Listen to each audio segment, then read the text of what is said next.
আপনি যখন ফুটবল খেলা দেখেন তখন খেলোয়াড়দের রানের অংশ দেখেন, এটা সতরের অংশ কি অংশ না? হ্যাঁ, কোন কোন ইমামদের মতে অংশ না, কিন্তু আপনি যে ফিক ফলো করেন গ্রহণযোগ্য মত অনুযায়ী, প্রাধান্যযোগ্য মত অনুযায়ী এটা তো সতরের অংশ।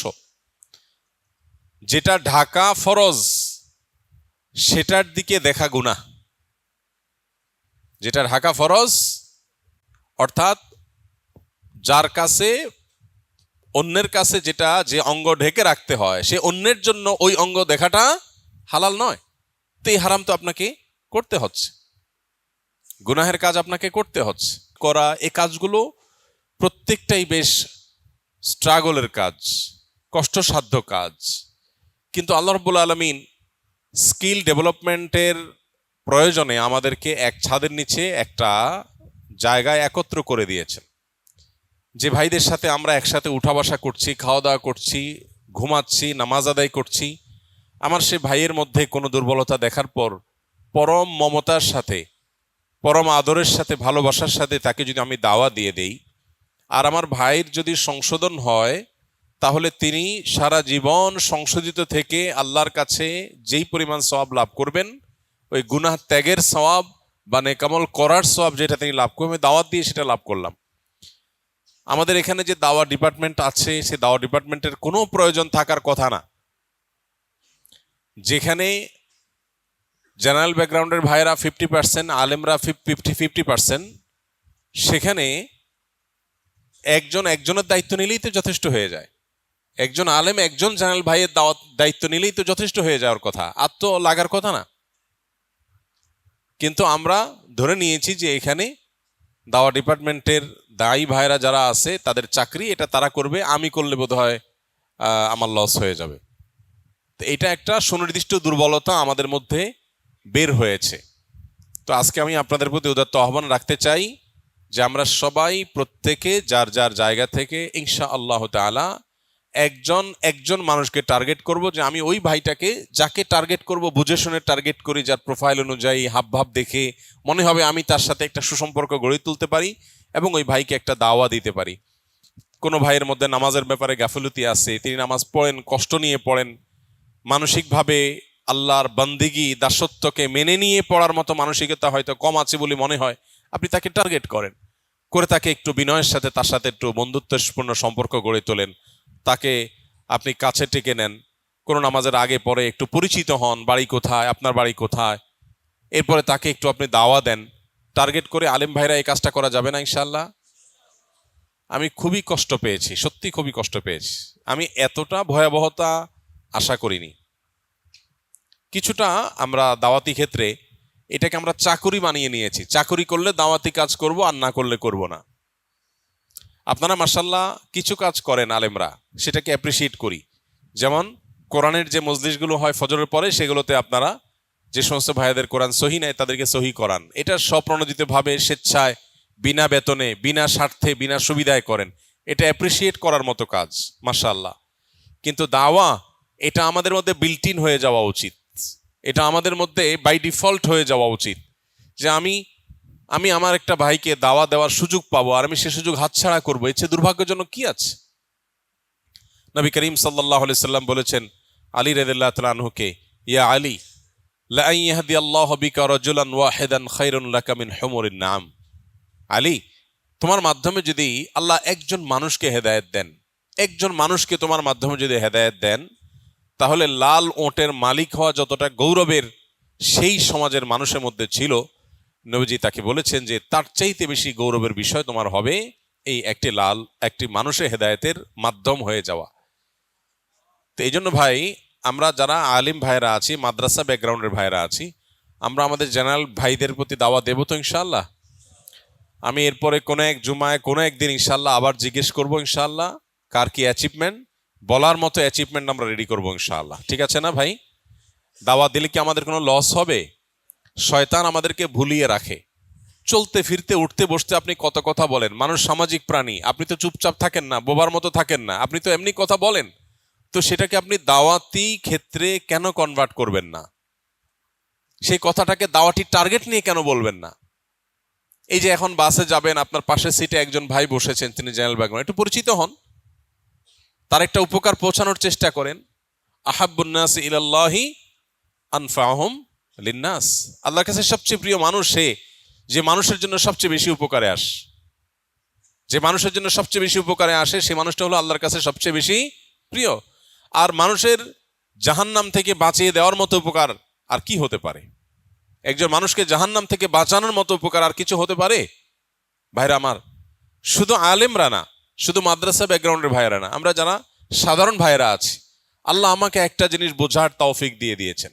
আমি আরেক ভাইকে দাওয়া দেব ইনশাআল্লাহ। দাওয়া হলো এমএলএম এর মতো। দাওয়ার মাধ্যমে যে ব্যক্তিকে আমি দাওয়া দিলাম সে মাদউ যদি সংশোধিত নাও হয়, তিনি যদি আমার দাওয়া গ্রহণ নাও করেন, আমি দাওয়া দেওয়ার কারণে আল্লাহর কাছে বিনিময় পাওয়া যাবে কি যাবে না? দুনিয়ার মানুষ আউটপুট দেখে মূল্যায়ন করে, দুনিয়ার মানুষ আপনার অর্জন দেখে আপনাকে মূল্যায়ন করবে। আল্লাহ রাব্বুল আলামিন আপনার আউটপুট দেখে, কাজের ফল দেখে সবসময় মূল্যায়ন করবেন না। দাওয়াতি কাজ করেছেন, একজনও আপনার দাওয়া গ্রহণ করে নাই, এই জন্য কি আল্লাহ বলবেন না তাহলে তোমাকে সওয়াব কেন দেব? কেউ তো দাওয়াত গ্রহণ করে নাই, আল্লাহ কি এটা বলবেন?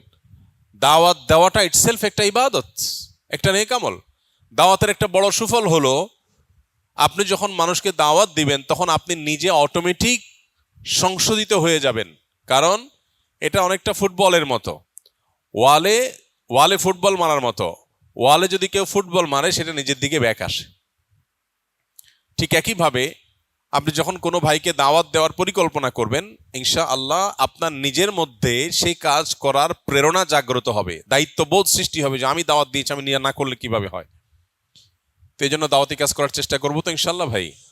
আমাদের জীবনের একটা অন্যতম ডিউটি এবং লক্ষ্য বানিয়ে নেই, আমি যেখানে যাব দাওয়া এটা আমার একটা জিম্মাদারি হবে, এটা আমার একটা দায়িত্ব হবে। দাওয়ার মাধ্যমে যত মানুষ সংশোধিত হবে, দ্বীনের পথে আসবে, তত মানুষের সওয়াব আমি লাভ করবো ইনশাআল্লাহ। আমরা গত সপ্তাহে মুহররম মাসে বেশি বেশি নফল রোজার কথা বলেছি। আমরা অনেকগুলো বিষয়ে বিভিন্ন প্রশ্ন উত্তর প্রসঙ্গে বলেছি। এই জিনিসগুলো আমাদের দায়িত্ব হলো অন্য ভাইদের কাছে পৌঁছে দেওয়া, যে ভাইটা এখানে আসে না তাকে পৌঁছে দেওয়া। এই মানসিকতা আমাদের রাখতে হবে ভাই। আমরা যদি মনে করি যে আমার কখনো চাকরি হলে পার্ট অফ জব, চাকরির অংশ হিসাবে আমি দাওয়াতি কাজ করব, তাহলে সেটা আসলে সত্যিকারের দাওয়া হতে পারে না। আল্লাহ আমাদের সবাইকে দাওয়াতি কাজকে আমাদের জীবনের মিশন এবং ভিশনে পরিণত করার তৌফিক দান করুন। চেষ্টা করবো তো ইনশাআল্লাহ ভাই। ছোট ছোট অনেক আমল আছে, ছোট ছোট অনেক বিষয় আছে যেগুলো আরেক ভাইকে আপনি দাওয়া দিতে পারেন।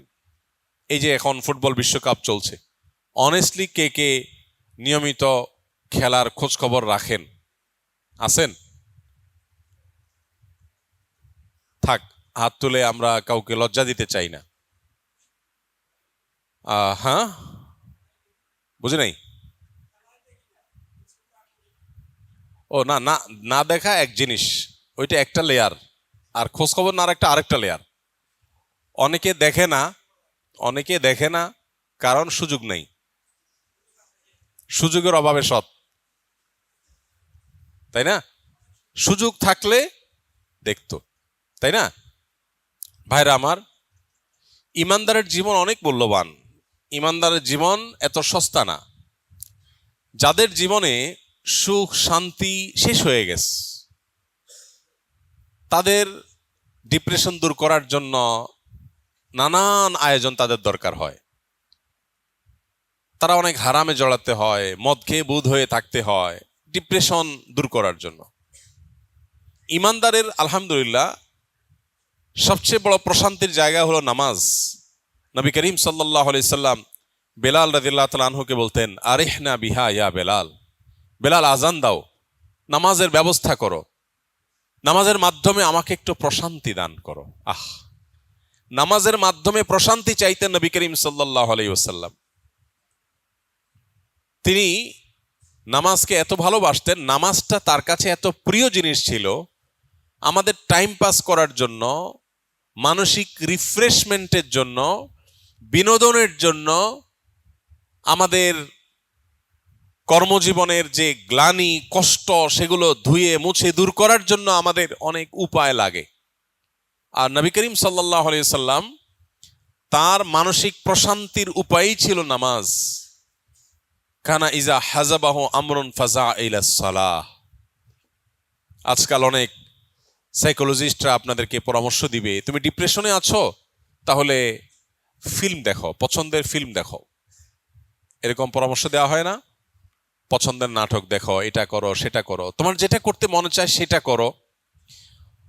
অনেক রকমের পরামর্শ মার্কেটে আছে, তাই না?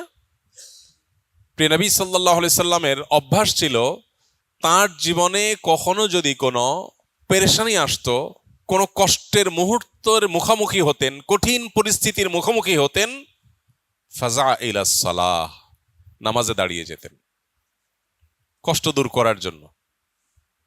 কষ্ট দূর করার জন্য নামাজে দাঁড়িয়ে যেতেন।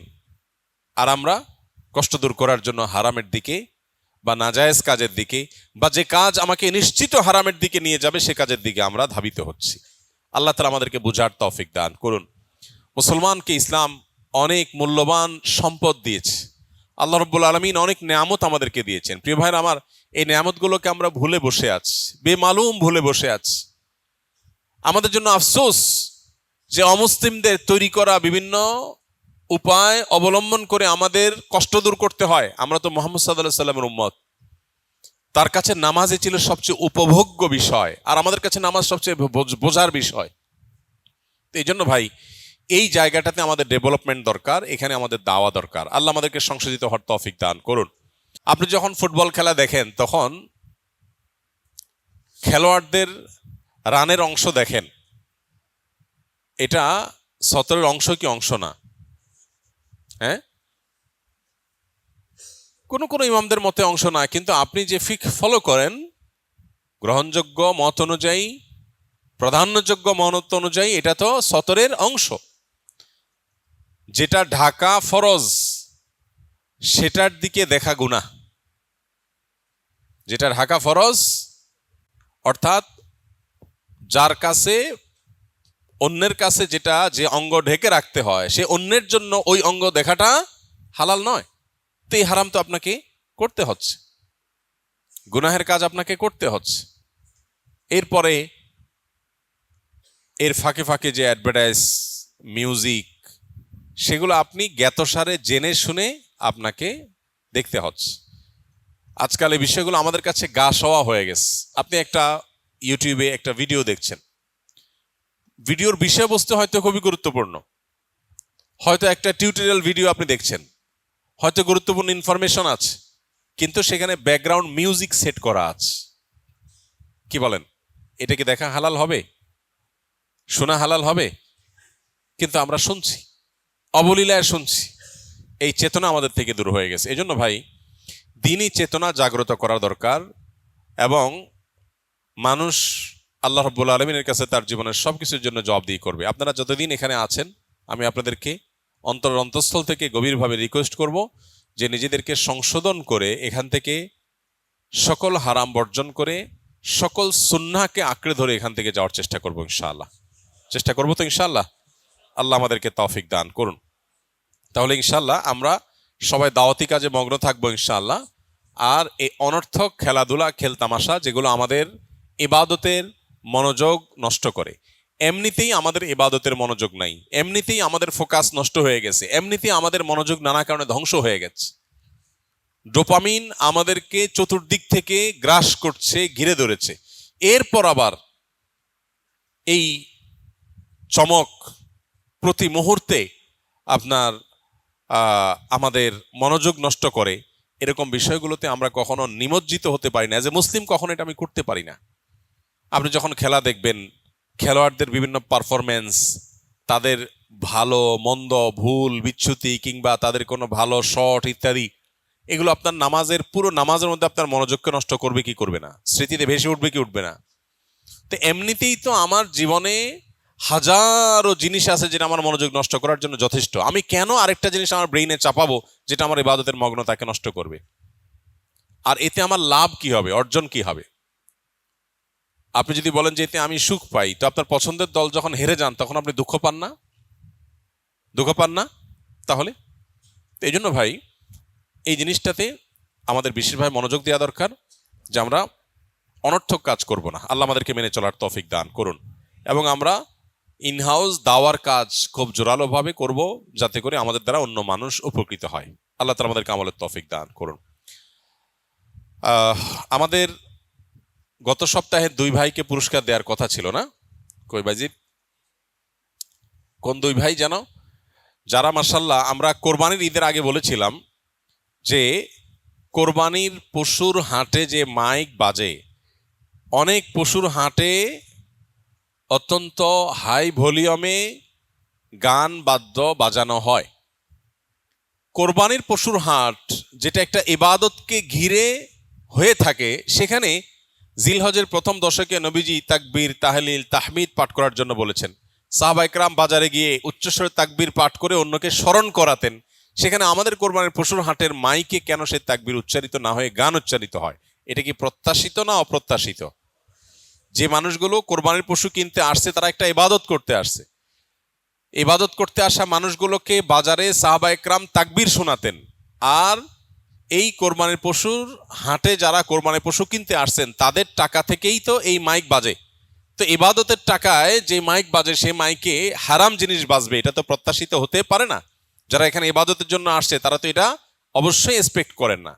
এই জন্য আমরা বলেছিলাম যে সমস্ত ভাইরা ছুটিতে বন্ধে বাড়িতে গিয়ে বিভিন্ন পশুর হাটে কর্তৃপক্ষকে অনুনয় করে বিনয়ের সাথে দাওয়া দিয়ে মাইকে তারা তাকবীরের পাঠ, তাকবীরের উচ্চারণ, এটি অডিওগুলো চালানোর ব্যবস্থা যারা করবেন তাদেরকে আমরা বলেছি যে পুরস্কৃত করবো। আলহামদুলিল্লাহ আমরা দুইজন ভাইকে পেয়েছি, যে দুই ভাই আলহামদুলিল্লাহ এই কাজ করেছেন। আরো কোনো ভাই কি আছেন তাদের বাইরে?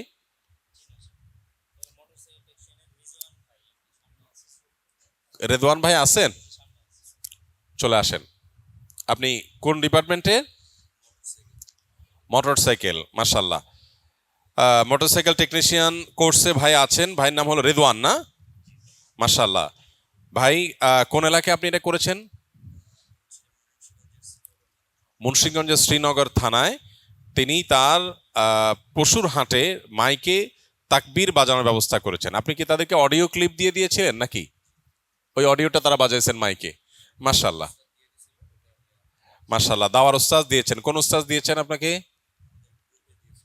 মাশাআল্লাহ, গ্রুপে দিয়েছেন, সেখান থেকে নিয়েছেন। তো এই জন্য রেদওয়ান ভাইয়ের জন্য আমরা একটা উপহার দিচ্ছি। এটা হলো অত্যন্ত মহামূল্যবান একটি বই, ডক্টর খন্দকার আব্দুল্লাহ জাহাঙ্গীর রাহিমাহুল্লাহর রাহে বেলায়েত।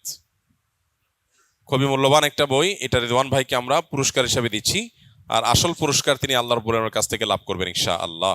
আল্লাহ ভাইকে আরো বেশি ভালো কাজ করার তৌফিক দান করুন। জাযাকুমুল্লাহ খাইর, জাযাকুমুল্লাহ খাইর, বারাকাল্লাহু ফিকুম, ফি আমানিল্লাহ, ফি আমানিল্লাহ, জাযাকুমুল্লাহ খাইর। এসবিএমসির চতুর্থ ব্যাচের, ও 34 ব্যাচের আহমদুল হক আছেন ভাই? মাশাআল্লাহ, ওয়ালাইকুম আসসালাম। আপনি কোন এলাকার মানুষ?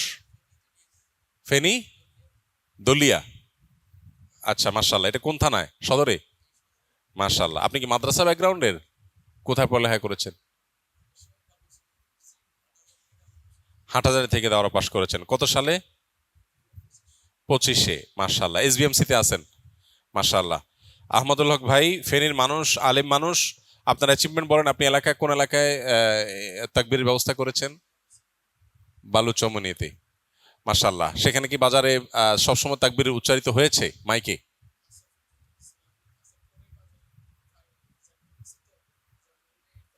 অডিও দিয়েছিলেন? মাশাআল্লাহ, ওনার নিজের মোবাইল থেকে অডিও চালিয়েছেন আহমদুল হক ভাই। ওনার জন্য একই বই, আব্দুল্লাহ জাহাঙ্গীর রাহিমাহুল্লাহর রাহে বেলায়েত বইটা আমরা হাদিয়া হিসেবে পেশ করতেছি। আল্লাহ তাআলাকে আরো বেশি বারাকা দান করুন। জাযাকুমুল্লাহ খাইর, জাযাকুমুল্লাহ খাইর, বারাকাল্লাহু ফিকুম।